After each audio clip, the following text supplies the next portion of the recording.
Deus vos guarde pelo seu poder protegido. Olá, tudo bem? Seja bem-vindo a mais um vídeo do nosso momento, do nosso estudo do livro Apocalipse.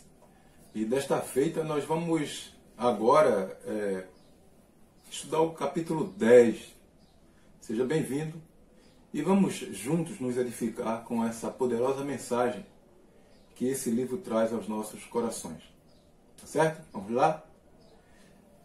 Capítulo 10. Aqui nós vamos ter mais uma série de 7 interrompida, com um intervalo. Lembrando que entre o 6º e o 7º selos, o intervalo que aconteceu foi para deixar os fiéis cientes de que Deus proveria a proteção deles.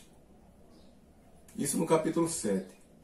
Agora, entre a 6ª e a 7ª trombeta, outras mensagens de consolação, elas serão enviadas da parte de Deus aos seus servos, numa série de cenas que constarão neste capítulo 10 e na sequência no capítulo 11.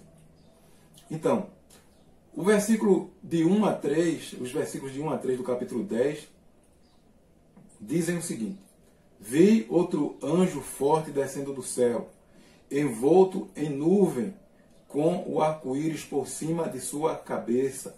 O rosto era como o sol, e as pernas como colunas de fogo, e tinham na mão um livrinho aberto, pôs o pé direito sobre o mar e o esquerdo sobre a terra, e bradou em grande voz, como ruge um leão.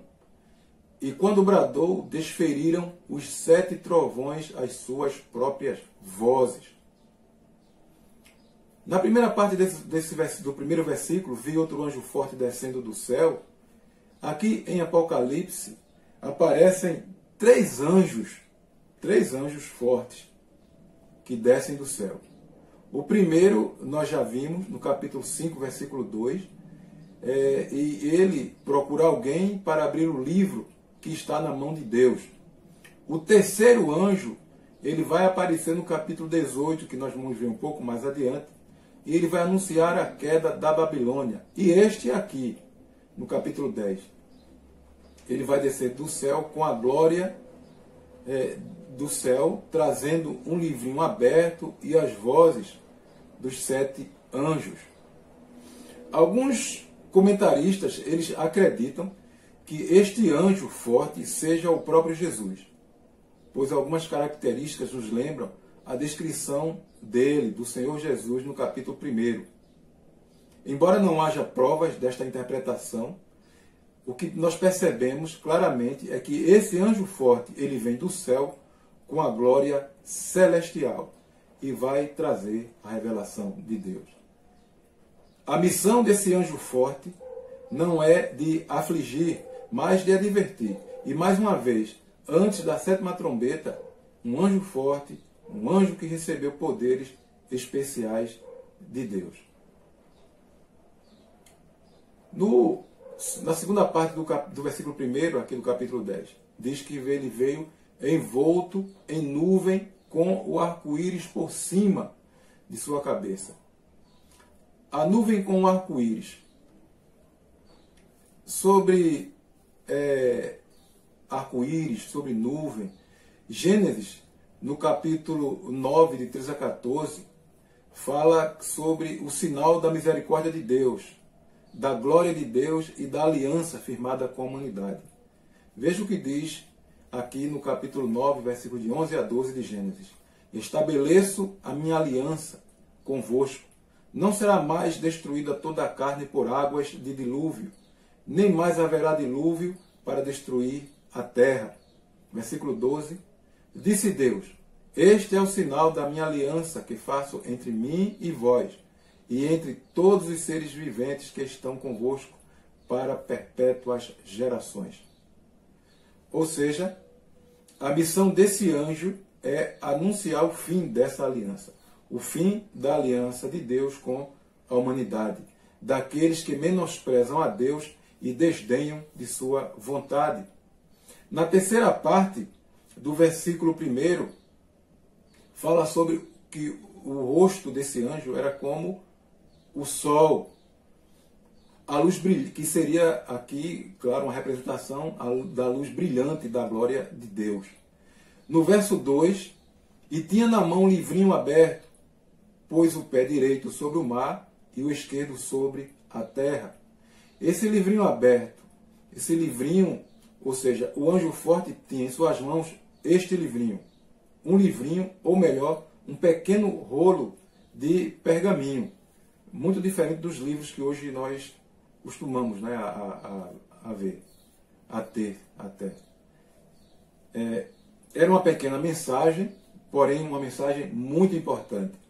Esse livrinho ele estava aberto, ou seja, era para ser revelado agora, no momento da revelação. Enquanto o livro do capítulo 5 só podia ser aberto por Jesus, figurado ali como leão ou cordeiro, este livrinho aqui, ele estava aberto e não necessitava de uma pessoa digna para abri-lo. Ainda no versículo 2 diz, pôs o pé direito sobre o mar e o esquerdo sobre a terra. Era uma ênfase em tamanho, poder e autoridade. Deus é Senhor de todo o universo. Versículo 3. E bradou em grande voz, como ruge um leão. E quando bradou, desferiram os 7 trovões as suas próprias vozes. O segundo anjo forte também tem voz forte, como a de leão. O leão claramente representa a força da voz deste anjo. Nas duas figuras, a voz de leão e a voz dos 7 trovões têm uma só mensagem. E qual é? Seria a voz do juiz, a qual ninguém pode deixar de ouvir. O fato da mesma mensagem ser mencionada 2 vezes por meio de 2 figuras vai declarar exatamente a sua urgência e a sua importância. O 7 aqui relativo aos trovões vai significar a plenitude divina em relação à sua obra. Aqui significa que este anjo quer revelar a plenitude de toda a profecia, ou seja, de toda a palavra de Deus. No versículo 4, diz, logo que falaram os 7 trovões, eu ia escrever, mas ouvi uma voz do céu dizendo, guarda em segredo as coisas que os 7 trovões falaram, e não as escreva. Então, na primeira parte do versículo 4, logo que falaram os 7 trovões, eu ia escrever. João, ele vai preparar-se para relatar as mensagens recebidas dos 7 trovões, mas ele é impedido de transmitir. O que pode simbolizar o que pode significar esse fato? Que, por exemplo, existem realidades espirituais que não podem ser transmitidas ao homem. Tem um fato interessante descrito em 2 Coríntios capítulo 12, versículo 4, que diz o seguinte, eu vou ler a partir do versículo 1. Diz assim, se é necessário que me glorie, ainda que não convém, passarei as visões e revelações do Senhor. Conheço um homem em Cristo que, há 14 anos, foi arrebatado até ao céu. Se no corpo ou fora do corpo, não sei, Deus o sabe.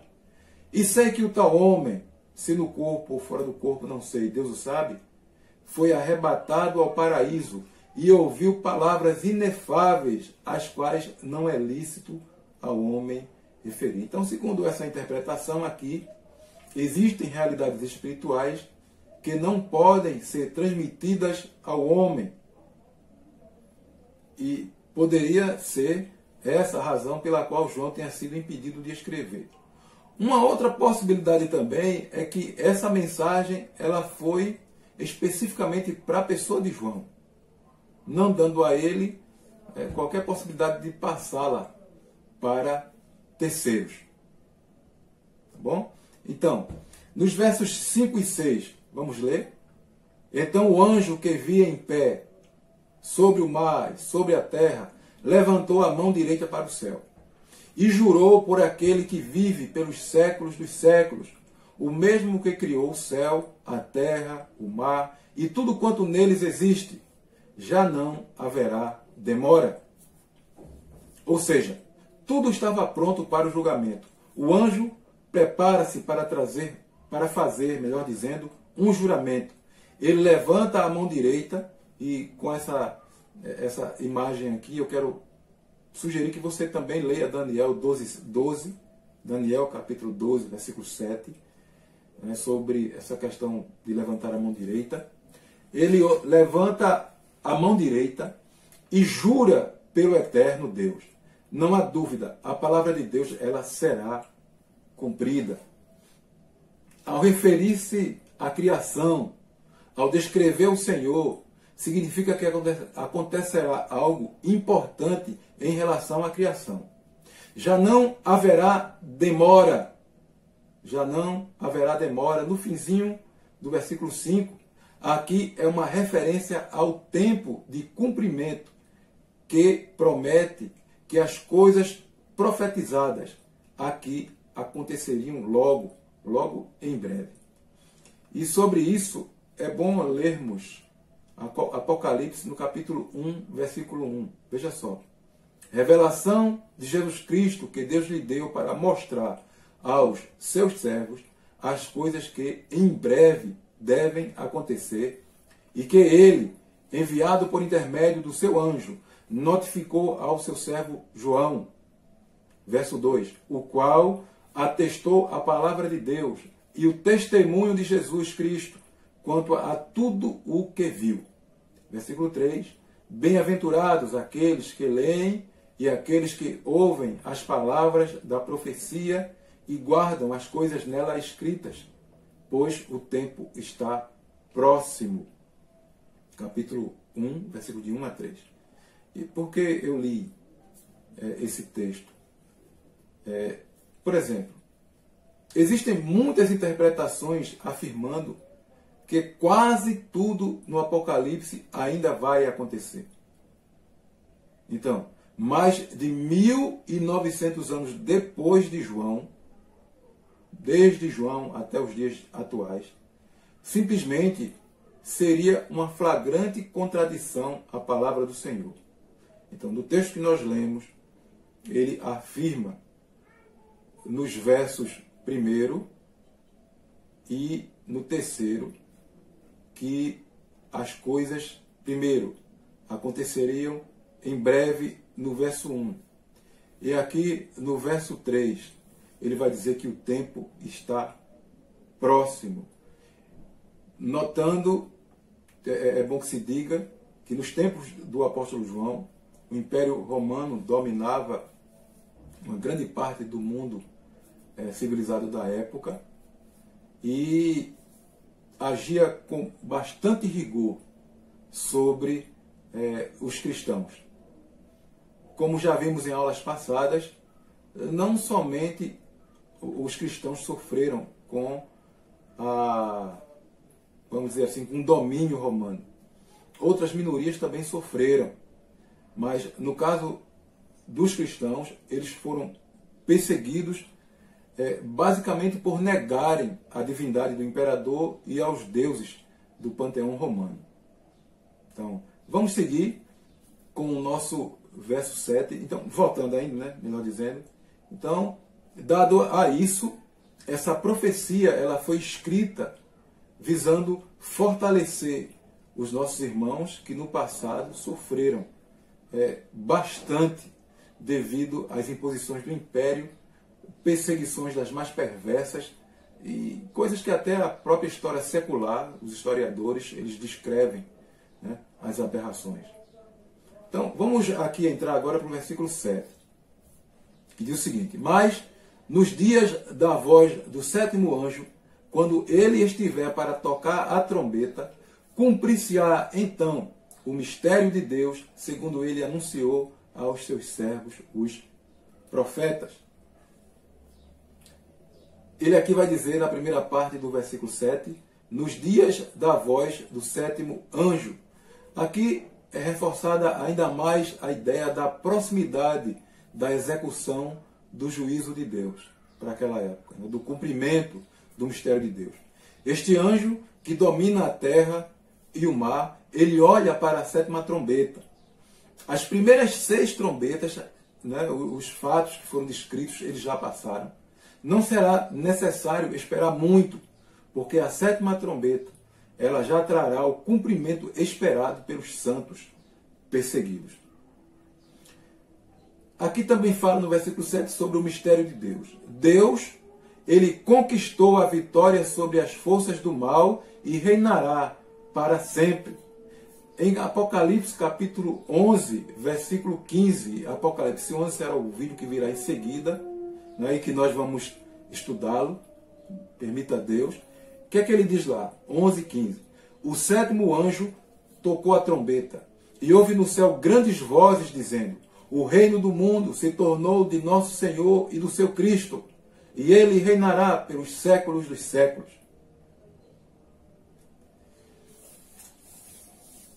Deus conquista a vitória sobre as forças do mal e agora reinará para sempre.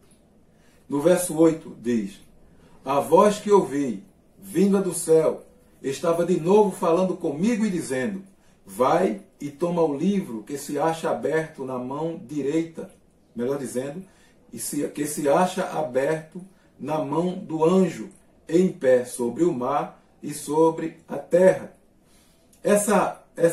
A voz que ouvi estava de novo falando comigo. Significa que seria a mesma voz do versículo 4. Nesta primeira vez, o anjo, não é? Melhor dizendo, a primeira vez, esta voz, ela proíbe João de escrever, lá no versículo 4, de escrever sobre os 7 trovões. Mas desta vez, ela lhe dará uma outra instrução. Ainda no versículo 8, vai e toma o livro que se acha aberto na mão do anjo. Agora, a voz manda João tomar o livro da mão do anjo. Ainda no versículo 8, o anjo em pé sobre o mar e sobre a terra. Trata-se aqui do mesmo anjo, lá do versículo 2 que nós vimos um pouco atrás. Tá bom? Então, o anjo forte do capítulo 10, ele pode garantir o cumprimento da execução do plano de Deus. Vamos ao versículo 9. Fui, pois, ao anjo, dizendo-lhe que me desse o livrinho. Ele, então, me falou: toma-o e devora-o. Certamente ele será amargo ao teu estômago, mas na tua boca doce como mel. Fui, pois, ao anjo, dizendo-lhe que me desse o livrinho, na primeira parte do verso 9. João, ele foi obediente à voz do céu e foi pedir o livrinho. Ainda no verso 9, certamente ele será amargo no teu estômago, mas na tua boca doce como mel. O sabor era doce, mas a tarefa seria difícil. O anjo avisou João que este livrinho seria doce na boca, mas amargo no estômago. João recebe uma tarefa desagradável. E o teor dessa mensagem que contém este livrinho, ele é uma mensagem de sofrimento. No versículo 10, tomei o livrinho da mão do anjo e o devorei, e na minha boca era doce como mel. Quando, porém, o comi, o meu estômago ficou amargo. Tomei o livrinho e o devorei. João foi obediente. Ele não encontrou ou não buscou desculpas e não fugiu de sua missão, não fugiu da sua responsabilidade. Ele comeu o livrinho. E ele vai descrever como: na minha boca era doce como mel. Quando, porém, o comi, meu estômago ficou amargo. Ou seja, o livrinho foi exatamente como o anjo dissera. Então o anjo vai descrever como seria esse livrinho quando João o ingerisse. Né? E ele vai dizer: na minha boca era doce como mel, quando, porém, o comi, o meu estômago ficou amargo. Ou seja, exatamente como o anjo dissera. No versículo 11, que é o nosso último versículo do nosso estudo, então me disseram, é necessário que ainda profetizes a respeito de muitos povos, nações, línguas e reis.